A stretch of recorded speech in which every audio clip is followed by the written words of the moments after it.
Do you consider that Freud's standard of proof and experimentation was less high than your own?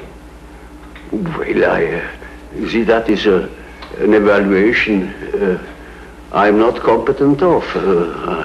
I am not my own history or my historiographer.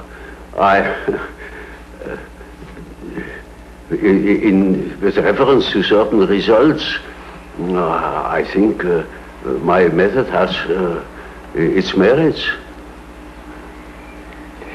Tell me, did Freud himself ever analyze you? Oh yes, I had submitted quite a lot of my dreams to him, and so did he. And he to you, yes? Oh yes, yes.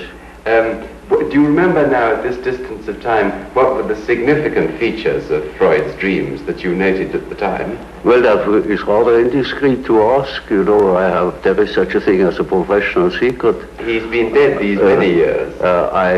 Yes, but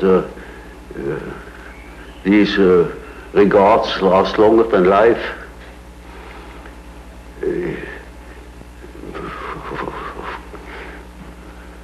I prefer not to talk about it. Well, may I ask you something else then, which perhaps is also indiscreet? Is it true that you have a very large number of letters which you exchanged with Freud, which are still unpublished? Yes. When are they going to be published? Well, not during my lifetime.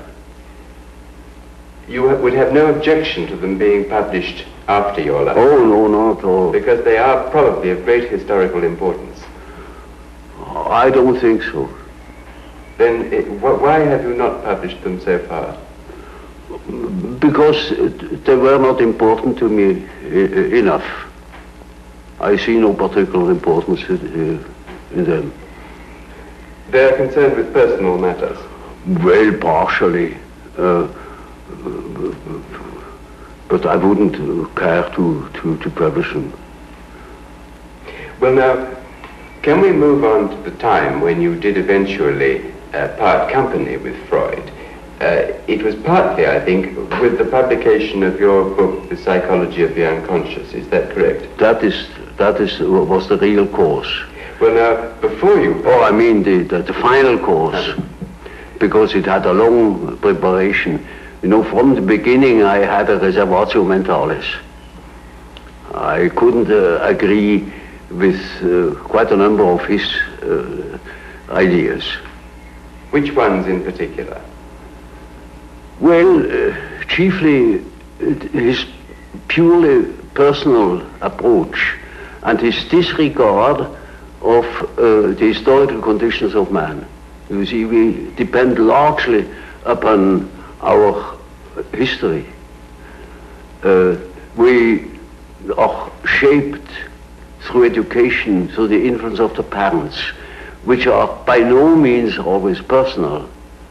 They were prejudiced or they were influenced by historical ideas or what I call dominance. And that is a most decisive factor in psychology. And we are not of today or of yesterday. We are of an immense age. Was it not partly your observation, your clinical observation of psychotic cases which led you to differ from Freud on this? It was partially my experience with schizophrenic patients that led me to the idea of certain general historical conditions. Is there any one case that you can now look back on and feel that perhaps it was the turning point of your thought? Oh yes, I made quite a number of experiences of that sort, and I went even to Washington to study Negroes at the psychiatric clinic there in order to find out whether they have the same type of dreams as we have. These experiences and others led me then to the hypothesis that there is an impersonal stratum in our psyche. And I can tell you an example. We had a patient in the ward. He was quiet but completely dissociated, schizophrenic. and he was in the clinic already for over 20 years. He had come into the clinic, as a matter of fact, being a young man, a little clerk, and did no particular education. And once I came to the ward, and he was obviously excited and called to me, took me by the lapel of my coat and led me to the window and said, "Doctor, now you must see. Now look at it. Look up at the sun and see how it moves. You see, you must move your head too, like this, and then you will see the follows of the sun. And, you know, that's the origin of the wind. And you see how the sun moves as you move your head from one side to the other." Now, of course, I didn't understand it at all. I thought, there you are, he's just crazy. But that case remained in my mind.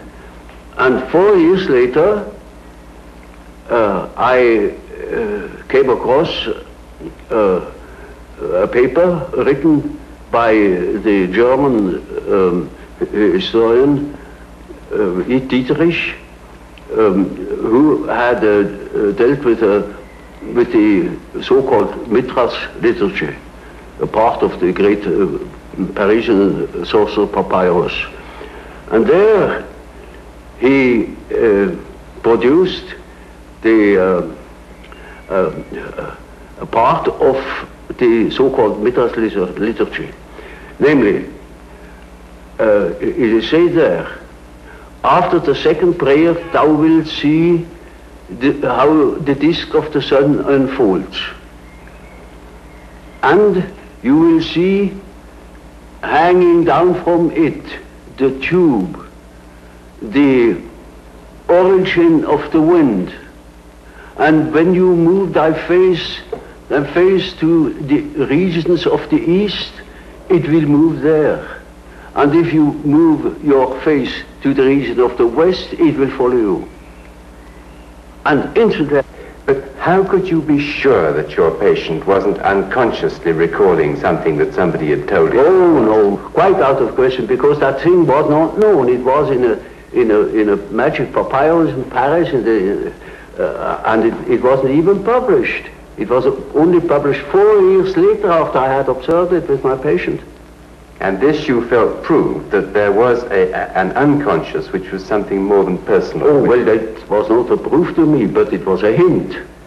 And I took the hint. Yes. Now, tell me, how did you first decide to start your work on the psychological types? Was that also as a result of some particular clinical experience?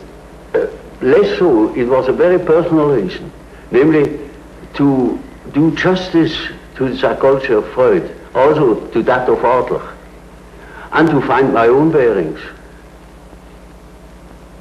That helped me to understand why Freud developed such a theory, or why Adler developed his theory, his power principle.